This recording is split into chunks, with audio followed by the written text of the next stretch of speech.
जी प्रधानमंत्री के लिए जो सुपारी दिया है उसका नाम मैंने बता दिया, लेकिन एक और सुपारी की मैं बात आपको बता दूं। बताइए ना, दोबारा मुझे बताइए भाई, लगता किसने है कि सुपारी दी है बहन ने प्रधानमंत्री की? मुझे लगता है कि बहन नहीं ने नहीं, भाई बताइए ना, को नाम निपटाने बताइए ना, की किसने सुपारी सुपारी दे दी है रखी भाई? थी। राहुल अच्छा मतलब गांधी को राहुल गांधी को राजनीतिक मात देने के लिए जो सुपारी ली थी वो शायद प्रियंका गांधी वाड्रा ने ली थी। पीएम मोदी का यह बयान कि मुझे बदनाम करने की सुपारी ली गई है, इसे कांग्रेस मुद्दा बना रही है। इसी पर संगीत रागी को सुनिए, जिन्होंने कांग्रेस को मुंहतोड़ जवाब दिया है। नहीं, मुझे लगता है कि अब छवि कैसी बची है देश के प्रधानमंत्री की, वो पूरा विश्व देख रहा है। कोरोना के बाद जिस तरह की छवि बची है और जिस तरह से एक के बाद एक झूठ बोलते हैं प्रधानमंत्री जी, तो छवि खराब करने की और सुपारी दी गई है। ये देश के प्रधानमंत्री की भाषा बड़ा दुर्भाग्यपूर्ण है। मुझे लगता है प्रधानमंत्री महोदय घबराए हुए हैं, खास तौर पर अडानी के बाद से, जब से इनके सारा पोल पट्टी खुल गई है, तो ये अब विक्टिम कार्ड खेलने की तरफ चल दिए और पूरी तरह से पूरी भाजपा घबराई हुई है। और ये इनका पुराना पैंतरा है। जब जब चुनाव आते हैं तो मोदी जी की जान को खतरा हो जाता है, धमकी आ जाती है। 10-12 बार तो मैं टीवी डिबेट्स कर चुका हूँ। मैं सर्च कर रहा था कि वो धमकी देने की कोई एक आध एफआईआर मिल जाए, कोई केस वेस चल रहा हो किसी कोर्ट में, कहीं कुछ नहीं मिला मुझे। तो ये इनका पुराना पैंतरा है। अमित शाह जी भी कुछ भी कह के चले जाते हैं। अब इनको ये पता ही नहीं चल रहा है, देश के प्रधानमंत्री हैं, देश के गृह मंत्री हैं। एक किरण रिजिजू जी साहब हैं, वो कह रहे हैं कि हिंदुस्तान में जो पूर्व जज हैं सुप्रीम कोर्ट के, वो एंटी इंडिया गैंग चला रहे हैं। मतलब इनके मंत्रियों की क्या भाषा हो गई है। अरे भाई, आप लोगों को तो चुल्ली भर पानी में डूब मरना चाहिए लॉ मिनिस्टर महोदय। अगर हिंदुस्तान के अंदर सुप्रीम कोर्ट के पूर्व जज एंटी इंडिया गैंग चला रहे हैं, तो आप लॉ मिनिस्टर किस लिए बने हुए हैं? वो गृह मंत्री साहब किस लिए बैठे हुए हैं वहां पर? वो उनको तो सबको इस्तीफा दे देना चाहिए। कभी कुछ ये हल्की भाषा उपयोग करके मोदी जी एक अपने टारगेट ग्रुप को, वोटर्स को कहीं ना कहीं लुभाने का प्रयास नहीं, आलोक करते हैं, शर्मा जी, हल्की लेकिन पूरे भाषा का देश की प्रयोग छवि करना को तो गिरा मुझे देते लगता है हैं। राजनीति का ट्रेंड बन गया है। भारतीय राजनीति का ये ट्रेंड है। चाहे कोई भी राजनीतिक दल उठाकर देख लीजिए, एक से एक नेता को देख लीजिए, जब तक हल्की भाषा का प्रयोग नहीं करेंगे लगता है कि चर्चा में नहीं आ पाएंगे। ये हल्की भाषा नहीं है प्राची जी, हल्की भाषा में और उसमें फर्क है। देश के प्रधानमंत्री कह रहे हैं मेरी सुपारी दे रखी, मुझे चौराहे पे लटका देना। अरे भाई, आप देश के प्रधानमंत्री, हमें आपकी सिक्योरिटी की भी चिंता है। आप देश के प्रधानमंत्री बीजेपी के नहीं है, केवल प्राची के या जफर इस्लाम के नहीं है, सब लोगों के प्रधानमंत्री हैं आप। अगर आपकी सिक्योरिटी को खतरा है, आपके नाम पर कोई सुपारी दे रहा है, मतलब सुपारी देना कौन सी भाषा है? ये देश अब समझने लगा है कि भाई किस लेवल के लोग आज बिल्कुल जफर सत्तासीन इस्लाम हो जी, गए। जितने मेरे प्रधानमंत्री देखिए, दो बातें प्रधानमंत्री जी ने कही। एक तो कि उनको बदनाम करने की सुपारी दी गई है, और दूसरी बात उन्होंने कहा कि विपक्ष कहता है मोदी तेरी कब्र खुदेगी। अब मोदी तेरी कब्र खुदेगी ये नारा सबको पता है कि कांग्रेस के नेताओं ने लगाया, और वरिष्ठ नेताओं के सामने लगाया। और भी बहुत सारे नेता हैं जो इस प्रकार की भाषा का प्रयोग प्रधानमंत्री जी के लिए किया। ये ठीक है। दूसरी बात, जहां तक पहचान की सुपारी देने की बात है, तो आप ध्यान रखिए कि गोधरा के बाद से ही नरेंद्र मोदी की छवि को खराब करने के लिए कांग्रेस ने ऐसे एनजीओ को सुपारी दी थी जो देश भर में घूम घूम करके बदनाम करती थी। और ये सबको पता है, तीस्ता सिताड़वाड़ गैंग को जिस प्रकार से कांग्रेस पार्टी ने पद्मश्री से अवार्ड किया, और वो सारे अखबार नवीसों को पद्मश्री से नवाजा कांग्रेस पार्टी ने, जो प्रधानमंत्री उस समय के मुख्यमंत्री थे उनकी छवि को खराब करने के लिए अभियान चला रहे थे। जब प्रधानमंत्री बन जाते हैं तो मणिशंकर अय्यर पाकिस्तान में जाते हैं और कहते हैं कि नरेंद्र मोदी को हटाओ, रास्ता साफ करो, हम भी आपकी मदद करेंगे, आप भी कुछ चल कर आइए।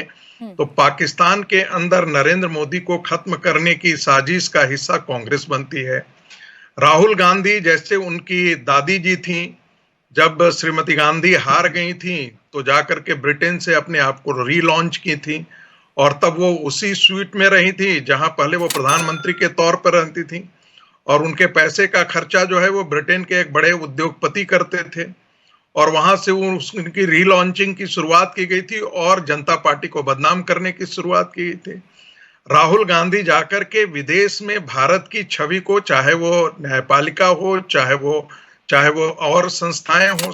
जब राहुल गांधी जाकर के बोलते हैं कि इस देश का लोकतंत्र खत्म हो गया है, तो किसको वो कटघरे में खड़ा करते हैं? और विदेशी हस्तक्षेप को आमंत्रित कौन करता है? राहुल गांधी ही करते हैं। उससे क्या है, इस देश की छवि और प्रधानमंत्री की छवि को धक्का नहीं लगता है? तो स्वाभाविक तौर पर जो सुपारी देने का काम है, यानी कि हायर करने का, दूसरे को हायर करने का, राजनीति की जमीन पर आप नरेंद्र मोदी को तो पिट नहीं पाए, लेकिन आप बाहर जाकर के जितनी गलीज भाषा का प्रयोग कर सकते हैं भारत के लोकतंत्र में, वो राहुल गांधी करते नजर आए। ठीक, तो इसमें कोई इसमें तो कहीं छुपी हुई बात नहीं है कि कौन सुपारी दे रहा है। जवाब दीजिए, फिर ऋतु जी रह गई, ऋतु जी को चर्चा में लेकर आऊंगी। यदि जर्मनी से यदि कमेंट आ रहा है तो दिग्विजय सिंह जो है वो कह रहे हैं बहुत अच्छी बात है। राहुल गांधी को राजनीतिक मात देने के लिए जो सुपारी ली थी वो शायद प्रियंका गांधी वाड्रा ने ली थी। कांग्रेस के अंदर वकीलों की फौज होने के बावजूद भी कौन उनका वकील देख रहा था केस जो उनको जेल जाने की स्थिति तक आ गई। तो मुझे लगता है ये चाहे जितना भी अडानी करके चिल्लाना शुरू करें, कांग्रेस का भ्रष्टाचार का इतिहास इतना बड़ा है और उसकी क्रेडिबिलिटी बताओ मोदी जी की कोई भी इनकी बातों को गंभीरता से लेता नहीं है। राहुल गांधी की बातों को गंभीरता से नहीं लेती। मोदी सर ने मामले में सूरत की सेशन कोर्ट से बेल मिलने के बाद राहुल गांधी ने अपने तेवर दिखाए हैं। उन्होंने ट्वीट कर कहा, सत्य ही मेरा हथियार है। राहुल गांधी ने ट्वीट किया, ये मित्र काल के विरुद्ध लोकतंत्र को बचाने की लड़ाई है। इस संघर्ष में सत्य मेरा शस्त्र है और सत्य ही मेरा आसरा। राहुल गांधी को सूरत कोर्ट ने आज 13 अप्रैल तक के लिए जमानत दे दी है। इसके अलावा अगली सुनवाई भी उसी दिन होगी। फिलहाल अदालत ने राहुल गांधी को मिली 2 साल की सजा को उनकी अपील पर फैसला होने तक निलंबित करने की बात कही है। इस तरह कांग्रेस को बड़ी राहत मिली है। गौरतलब है कि राहुल गांधी ने 2019 के आम चुनाव के प्रचार के दौरान कर्नाटक में एक टिप्पणी की थी। उन्होंने नीरव मोदी, ललित मोदी जैसे लोगों का नाम लेते हुए कहा था कि आखिर सारे चोरों का सरनेम मोदी ही क्यों होता है। राहुल गांधी की इस टिप्पणी के खिलाफ गुजरात के भाजपा विधायक पूर्णेश मोदी ने केस दायर किया था। इसी मामले में सुनवाई करते हुए अदालत ने राहुल गांधी को 2 साल की सजा दी। मानहानि मामले में राहुल गांधी को सजा और फिर संसद की सदस्यता खोने को लेकर केंद्रीय मंत्री अनुराग ठाकुर ने कांग्रेस पार्टी पर ही साजिश की बात कह दी। उन्होंने कहा कि पार्टी से जुड़े इतने दिग्गज वकील होने के बावजूद कोई उनकी मदद के लिए आगे नहीं आया। अनुराग ठाकुर ने कहा कि क्या कांग्रेस पार्टी के अंदर ही राहुल गांधी के खिलाफ कोई साजिश तो नहीं चल रही है। केंद्रीय मंत्री ने कहा कि आखिर वो कौन लोग थे जिन्होंने राहुल गांधी के खिलाफ साजिश की है। सुप्रीम कोर्ट में लिखित माफी मांगने के बाद भी उन्होंने आरएसएस के खिलाफ आपत्तिजनक भाषा का इस्तेमाल किया। इसके अलावा शनिवार को एक प्रेस कॉन्फ्रेंस में बोलते हुए उन्होंने एक पत्रकार पर भी आरोप लगा दिए। जो व्यक्ति पत्रकार का सम्मान नहीं करता तो वह प्रेस की स्वतंत्रता की बात कैसे कर सकता है। ठाकुर ने कहा कि कांग्रेस पार्टी गांधी परिवार के प्रभाव से बाहर नहीं निकल पा रही है। अनुराग ठाकुर के राहुल गांधी के इस बयान पे आपकी क्या राय है, हमें जरूर बताएं। हमारे साथ जुड़े रहने के लिए चैनल को लाइक एंड सब्सक्राइब करना ना भूलें।